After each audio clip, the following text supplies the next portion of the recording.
you were at Princeton with aspirations to be a theoretical physicist. Yeah. What attracted you to physics, and why did you change your mind and not become, why you're not Jeff Bezos, the famous theoretical physicist? So I loved physics, and I studied physics and computer science, and I was proceeding along the physics path. I was planning to major in physics, and I wanted to be a theoretical physicist. And the computer science was sort of something I was doing for fun. I really loved it, and I was very good at the programming and doing those things, and I enjoyed all my computer science classes immensely.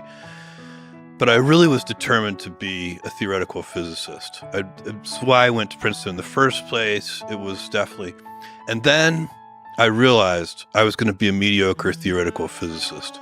And there were a few people in my classes, like in quantum mechanics and so on, who they could effortlessly do things that were so difficult for me. And I realized, there are 1,000 ways to be smart. Mm-hmm.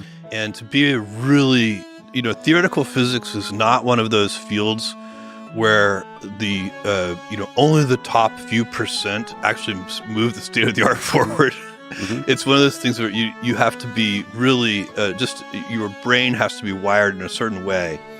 And there was a guy named, one of these people who was convinced me. He didn't mean to convince me, but just by observing him, he convinced me that I should not try to be a theoretical physicist.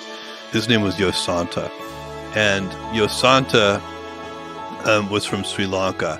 And he was one of the most brilliant people I'd ever met. My friend Joe and I were working on a very difficult partial differential equations problem set one night. And there was one problem that we worked on for 3 hours. Mm-hmm. And we made no headway whatsoever.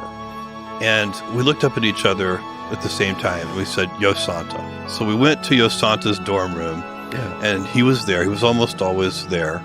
And we said, Yosanta, we're having trouble solving this partial differential equation. Would you mind taking a look? And he said, of course. By the way, he was the most humble, most kind person. And so he looked at our problem, and he stared at it for just a few seconds, maybe 10 seconds. And he said, cosine. And I said, what do you mean, Yosanta? What do you mean cosine? He said, that's the answer. Mm-hmm. And I said, no, come on.